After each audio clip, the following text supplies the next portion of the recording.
All right, y'all. So just to show you these cartoons that are in history books today, once were in newspapers, right?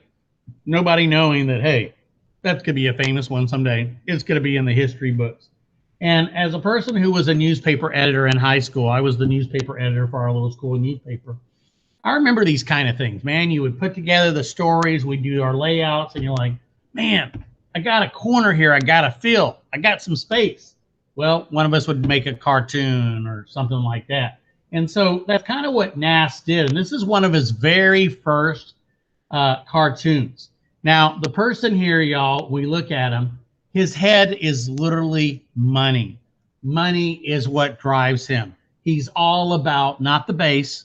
Do y'all even still remember that song, All About the Bass? Okay, good.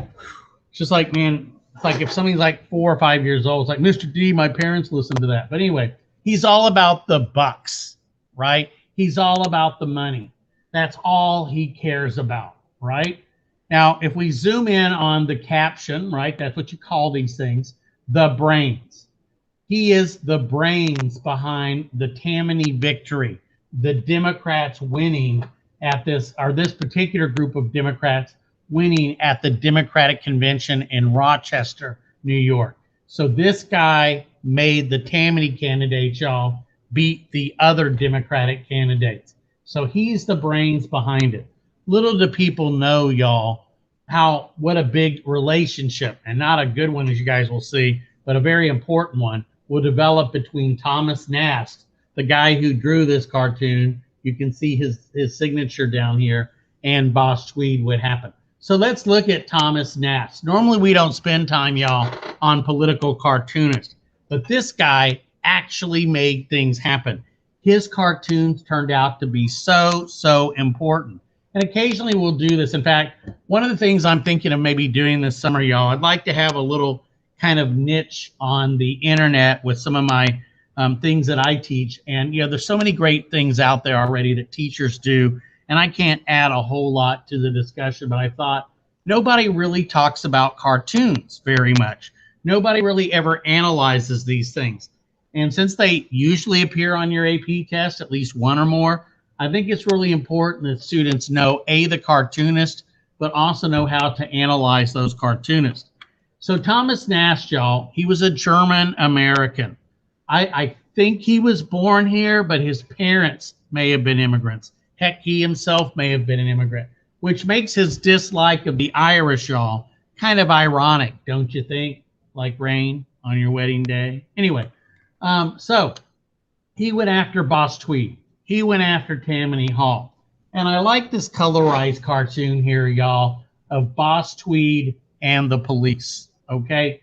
Now, in cartoons, y'all, as in all art, size tells you a lot about what's more important in it, right? The bigger the object, probably, the more important it is. And it is very symbolic in this case. Now, we got Boss Tweed, who is quite corpulent. Believe it or not, y'all, that was a good thing back then. If you were overweight, it was a sign that you were rich, that you ate well, and you didn't have to work. Because if you worked, you'd be skinny. So Boss Tweed is rich, and he is a fat cat, right?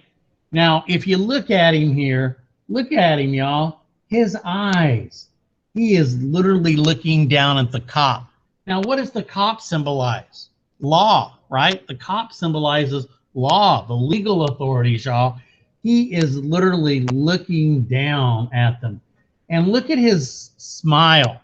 To me, that's a smirk, right? And when you smirk, that's a sign that you're really kind of disgusted. You really don't think much of anybody like, look at you, cop. Man, you're pathetic, right? He's just looking down at the cop. The cop, y'all, is there any way, y'all, this cop can catch this guy? No. And if you look at the size of Boss Tweed, y'all, and people like Boss Tweed are literally bigger than the law. Now, you got a criminal here, just your average criminal. How do I know he's a criminal? Well, he's got the stripes. He's got a chain and ball to his leg. He's, you know, your stereotypical kind of criminal prisoner of the time. The law is bigger than that guy. but Boss Tweed is bigger than them both, y'all. That is the message you get. And when you look back here at the state prison, or the state's prison as it's labeled, you think that prison could hold this dude? No. He's too big for the law. There isn't a prison built, and he built a lot of them himself, that can hold this guy, y'all. I love this cartoon, and it's pretty simple. Now, here's a picture of Thomas Nast. I like that beard. I've always thought Mr. D probably should have a beard and mustache like that. But anyway, there you go. He made a name for himself and became part of the historical lexicon. But he's much more, y'all, than a political cartoonist. Things that you and I think of as American and always American, they've been with us forever. These were actually cultural icons or images that he created. When you guys think of Santa Claus, and I know Santa Claus is often seen as just a Christian kind of manifestation of Christmas or whatever, but y'all, I've seen Santa Claus in Japan.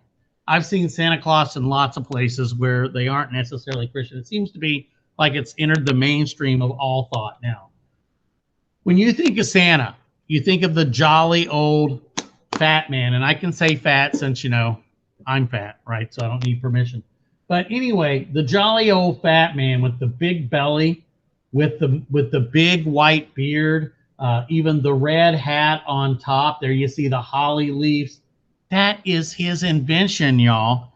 When you and I think of Santa Claus, the image we have in our brain, our idea of Santa Claus, was one given to us by Thomas Nast, okay? And of course, you've got that famous poem, "'Twas the night before Christmas, and all through the house not a creature was stirring, not even a mouse." Clement Moore's famous poem also gives us an idea of Santa Claus. Santa Claus, y'all, comes from a combination of what the